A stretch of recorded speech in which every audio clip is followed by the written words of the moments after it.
Did you know that Christian Horner's departure could be the key to Max Verstappen leaving Red Bull? What seemed like a simple corporate decision could actually be moving some very delicate pieces in the F1 paddock. Let me know in the comments, do you think Max is secretly preparing his departure from Red Bull? What's happening within the team that could change the future of the world champion?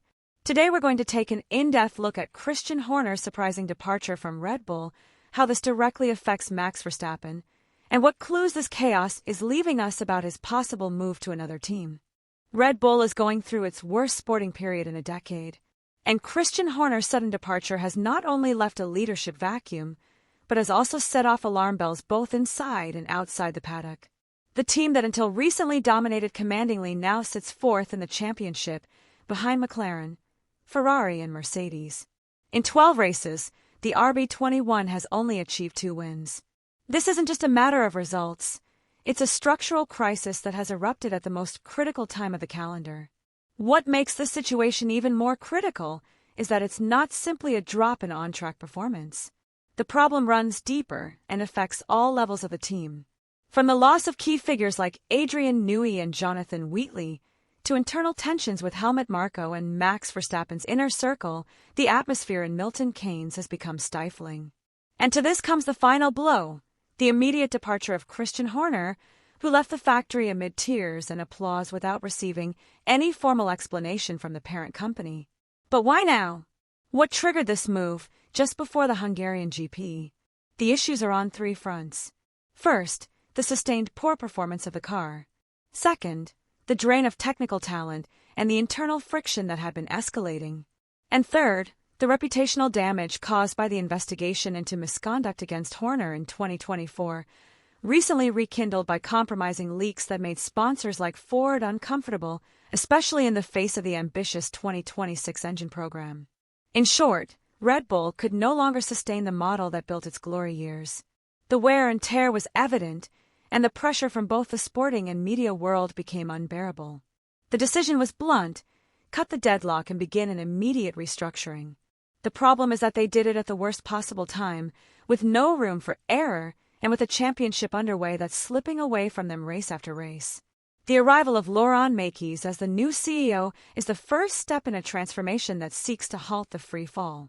But his appointment also sends a clear signal: this isn't just a name change, but a desperate attempt to salvage the remainder of the season and, above all, to convince Max Verstappen that he still has reasons to stay. Because the truth is, this change isn't happening in a vacuum. Everything points to Horner's departure being directly related to the doubts surrounding Max's future. And while the public attempt is to portray an orderly transition, internally the tension is at its highest. Everyone at Red Bull knows that if they lose Verstappen, they lose everything. In forums, specialized media, and paddock conversations, 2 theories are dominating the debate. The first is perhaps the most straightforward. Horner was the main obstacle to Max Verstappen staying at Red Bull. According to this narrative, the tension between the two had become unsustainable. Not only because of internal tensions with Helmut Marko and Max's entourage, but also because of the progressive loss of influence Horner was experiencing within the team. Some insiders point out that Max and his father, Jos Verstappen, had been pushing for a greater say in strategic decisions for some time, from the management of technical development to the selection of the second driver. And that Horner, accustomed to being the team's center of gravity, was unwilling to give up that ground. A clash of interests was inevitable. What this theory suggests is very clear. For Verstappen not to leave, Horner had to leave. And Red Bull, aware that losing its star driver would be a more costly blow than firing a manager, chose the most pragmatic path. It sacrificed its most iconic figure to try to retain its most valuable asset. But not everyone believes that's the main reason. The second theory is even more explosive. It suggests that the decision to fire Horner wasn't an attempt to retain Max, but a delayed reaction to his imminent departure. According to this hypothesis, Verstappen had already closed a pre-agreement with Mercedes for 2026. A masterstroke by Toto Wolff that would leave Red Bull without its champion just as the new engine cycle begins. And in that scenario, Horner would have lost all his maneuverability. His biggest asset was Max, and if he was no longer on the table, his departure was only a matter of time. What fuels this theory is not just the leaks, but the silence. Max has not confirmed his permanence beyond 2025. Those around him maintain an ambiguous discourse, focused on immediate performance. And Mercedes, despite having drivers available, has yet to confirm its lineup for the next major season. Furthermore, the bond between Jos Verstappen and Toto Wolff is well known. It wouldn't be the first time they've built a long-term play. And if Max feels Red Bull has lost control, the appeal of starting a new project with Mercedes in a completely different era could be too strong to reject. Meanwhile, in the digital and media environment, the idea that the team is experiencing corporate chaos is gaining ground. Horner's departure, far from calming the waters, has generated more uncertainty. And in Formula One, uncertainty translates into pressure.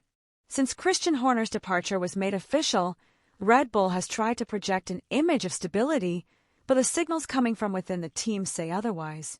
Although the team released a statement thanking Horner for his legacy and highlighting the transition to a new era with Laurent Mekies at the helm, the truth is that they have not provided detailed explanations. And this lack of clarity has increased the perception that the team is operating more out of urgency than strategy. Laurent Mekies, who now takes over as team CEO, is a figure with solid technical experience, with a background at Ferrari and the FIA, but he does not have the symbolic or political clout that Horner represented. His arrival can be interpreted as a technical challenge, but also as an emergency solution to a larger crisis. Mekies has stated that he sees this appointment as the beginning of a new adventure, which sounds optimistic, but it doesn't answer the key questions. Does he have the real authority to lead the team? Can he gain the trust of Verstappen's entourage in record time? As for Max Verstappen, the driver was previously informed of the move, indicating that his opinion played a significant role in the decision. His representative, Raymond Vermeulen, was very clear in stating that nothing will change in our pursuit of performance, but he also left an important caveat. They will continue to evaluate Max's future race by race. That phrase, delivered with calculated precision, makes it clear that there is no firm commitment beyond the immediate present. For now, Red Bull is trying to keep him engaged with promises of technical evolution, especially with the package of improvements that will be tested in Hungary. But the truth is that Verstappen is no longer motivated solely by on-track performance. What he now seeks is institutional stability, long-term clarity, and an environment that guarantees he will continue competing at the highest level in 2026, when the engine regulations will be completely changed. The big risk for Red Bull is that the team has run out of solid arguments to convince its champion. They no longer have Newey designing the car, they no longer have Horner as their political liaison with the FIA and sponsors, and the engine project with Ford remains a mystery. Given this, Max has more than enough reason to consider other options. Red Bull may publicly say nothing's changing, but behind closed doors, they know they're in injury time. If Max Verstappen decides to leave Red Bull, the impact wouldn't just be sporting. It would be an earthquake in the very structure of the team. Max isn't just another driver. He's the cornerstone on which the Red Bull project has been built in recent years. His departure would mean much more than losing a world champion. It would be the collapse of a working model that has revolved around him since 2016. Technically, strategically, and media-wise, everything has been designed to maximize his performance and keep him as a central figure. Without him, that ecosystem would be shattered. On a sporting level, the blow would be devastating. Not only because one of the most dominant drivers on the grid would be lost, but because Red Bull currently has no immediate replacement of his caliber. Any driver who arrives after him will have to adapt to an environment undergoing reconstruction, without figures like Adrian Newey, without Horner, and with a car whose performance in 2025 is proving very inconsistent. The combination of technical uncertainty and media pressure could send the team into a downward spiral of mediocre results, just as its rivals are consolidating long-term projects. The coming days will be key to understanding where Red Bull is headed. Everything indicates that the Hungarian Grand Prix will be much more than a simple race. It will be the first major indicator to assess whether the internal changes have begun to yield results or if, on the contrary, the team continues to lose ground. The new package of improvements that the team will bring to Budapest is no small feat according to internal sources. It is one of the most ambitious updates of the entire 2025 season.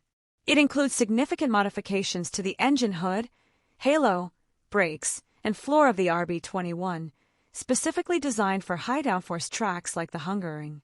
These modifications seek to solve one of the major problems the car has had this year: tire overheating in slow corners and the limited setup window.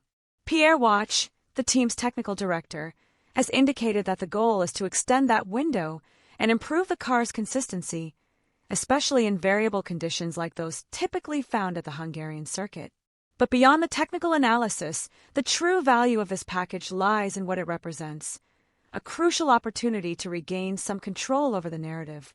If the car improves and results are achieved, Red Bull will be able to demonstrate that it still has room to react. If they fail, the pressure will increase on all fronts. This race, moreover, comes at a delicate time for Max Verstappen. The Dutch driver has yet to confirm his commitment beyond this season, and everyone around him has insisted that decisions will depend on on-track performance. Hungary, then, becomes a kind of sporting judgment. Verstappen needs clear signs that the team is responding, that the technical project has direction, and that Horner's departure has not caused an internal meltdown. If he sees real progress, he may consider continuing to support Red Bull. But if doubts persist, it will be difficult to halt the deterioration and the progressive decline already felt. Therefore, the weekend in Budapest will have a very high emotional and political charge. It's not just about scoring points or climbing positions in the Constructors' Championship. It's a race that can directly influence strategic decisions in the coming months. If the RB21 shows signs of recovery in Hungary, even if it doesn't win, but demonstrates a substantial improvement in pace and handling, it will open the door to a rebuild. It will serve as an argument for Laurent Mekies and his team to demonstrate that the transition of power can work and that there are still reasons to believe in the future of the project. But if the car fails, if the results are as disappointing as those at Silverstone or Miami, the situation becomes drastically complicated. The internal narrative will become more fragile, the leaks will increase, and the rumors about a Verstappen exit will intensify. Ultimately, the Hungarian Grand Prix will be more than just a date on the calendar. This will be the stage where Red Bull will show whether it has the capacity to adapt, reinvent itself, and compete, or whether it is doomed to a slow disintegration amid the technical and political chaos unleashed by the departure of its key figures. In short, Christian Horner's departure marks a turning point in Red Bull's recent history. It's not just an internal restructuring, but a profound shift that reflects a crisis at every level of the team. Technically, the loss of leadership is immense. Politically, Red Bull is weakened. And sportingly, the outlook is more uncertain than ever. The team that seemed unbeatable just a year ago now faces doubts about its medium-term viability. Most worryingly, its central figure, Max Verstappen, has yet to confirm whether he will continue to be part of this project. The truth is, although no one in the team is saying it openly, the situation is critical. Red Bull is about to lose its greatest asset. And if that happens, the consequences will be profound and long-lasting. Max Verstappen is not a driver who can be easily replaced, not only because of his talent, but because of the impact he has on team morale, the team's public image, and its ability to attract top-level sponsors and engineers. Losing him isn't an option, but it could become a reality very soon if things don't change radically. The team has a limited window of opportunity to prove it can still compete, adapt, and convince its driver that staying is still the best option. But time is ticking, and the margin for error is practically non-existent. And now I want to know your opinion. Do you think Max Verstappen should stay at Red Bull or seek a new challenge at Mercedes, Ferrari, or another team? Is this a passing crisis, or the beginning of an irreversible decline for the team that dominated Formula One's last hybrid era? I'll read you in the comments. Don't forget to subscribe to the channel.